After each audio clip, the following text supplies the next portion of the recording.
Hey coin collectors, and welcome to DC Coin World International Coin Channel. And today it's the 1992-1993 Lincoln pennies, the transitional year pennies, sometimes people call them, because what happened was in 1993 they decided to change the back of the American pennies. And what they did to change the back wasn't much, but what they did was they took this A and the M and they made it closer together.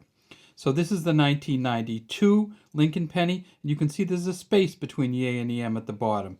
This is the 1993 Lincoln penny, and you can see they're really close together. And then here's another 1992 Lincoln penny, and they're far apart.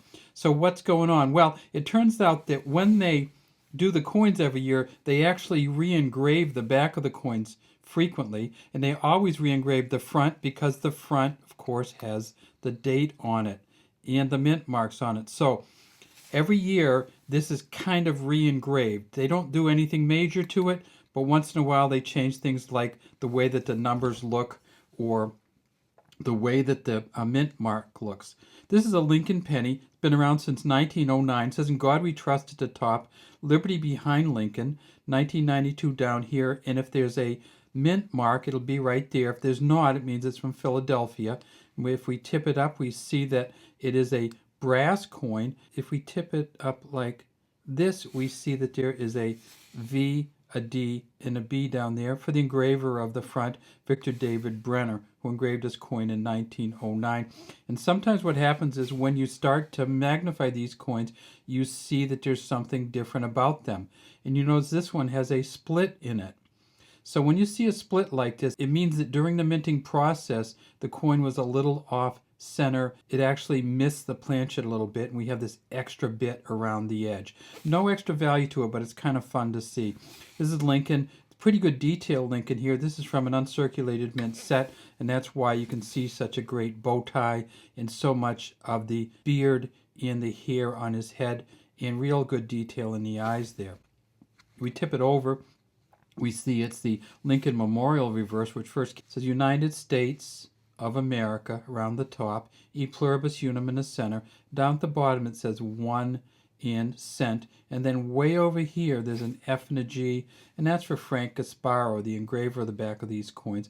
And inside the Lincoln Memorial you can see Lincoln sitting. So when we look at these, the first thing we want to do if we look at a 1992 is to see if the A and the M almost touch. This is the Philadelphia, and they don't almost touch, so this is the regular version. Go to look at this version, and we see the almost touching.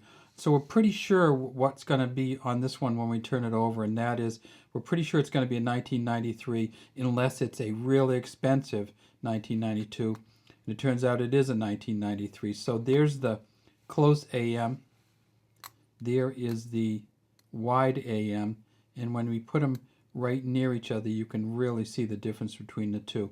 This is one of the favorite coins of collectors because it's one you can see with the naked eye pretty much. And so what people will do, they'll get the 1992 pennies, even old rolls, and go through every one to see if they can find a close one. And you're going, well, these are pretty bad looking coins. Even if you found one in this condition right here, it would be worth hundreds of dollars. So these are all 1992s that we found. That's a beautiful one, huh? No, still space. We'll go through a couple more. Still space. Still space. So if you do get a 1992 with the close AM, you're talking about somewhere in the thousands of dollars. If it's in this kind of condition here, from MS60 above, MS60, Mint State 60 starts at $3,000, and if you can get a Philadelphia at Mint State 67, the best one they've ever found, $26,000.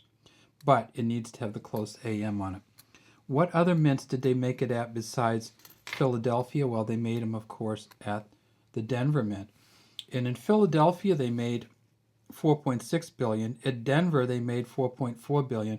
And guess what? The Denver Mint has a close AM back on it also. And the best Denver Mint close AM back that they found so far is an MS66, and that went for $12,500. They have found some regular Denver Mint coins from 1992. They found 9 Mint State 69 reds, and those are worth $4,000 each. So you can get a $4,000 regular coin without even having to get a close AM. And Finally, they also made these at the San Francisco Mint, and these will be the proof coins. And you can kind of tell when you look at this one, this is a proof coin. It's not the cameo proof, though. You see Lincoln doesn't just jump off that coin. There's not a different kind of polish on there.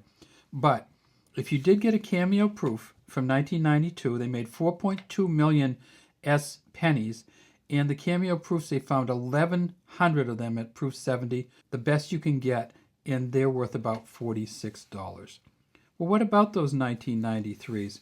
Well, the 1993s, they also made them at three different mints. They made them at Denver. They made 6.4 billion, and the best ones they've found so far were Mint State 69 Reds for 2,500.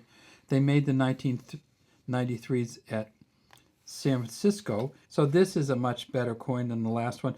But unfortunately, they found of the 3.3 million that they made at San Francisco, they found 750, over 750 proof 70 deep cameos. So this one's worth $45 or less. And then finally, of course, in 1993, they made them at the Philadelphia Mint. And this is a sweet one here, too. And of course, this is going to have the close AM because all the Philadelphia coins from 1993 had a close AM, and all the Denver coins had a close AM, and all the San Francisco coins had a close AM. But at the Philadelphia Mint, they found one Mint State 69 red, and this is pretty close to a red, and that was worth $4,750. All right, so when you're looking, take the 1992s, turn them over on the back, and see if you have a real close, almost touching relationship with the A and EM, and that'll be the one that could be worth from $3,000 to $26,000 or more. Have a great day from DC Coinroll International Coin Channel. We'd love to have you subscribe to the channel. Leave any comments you have in the comments section.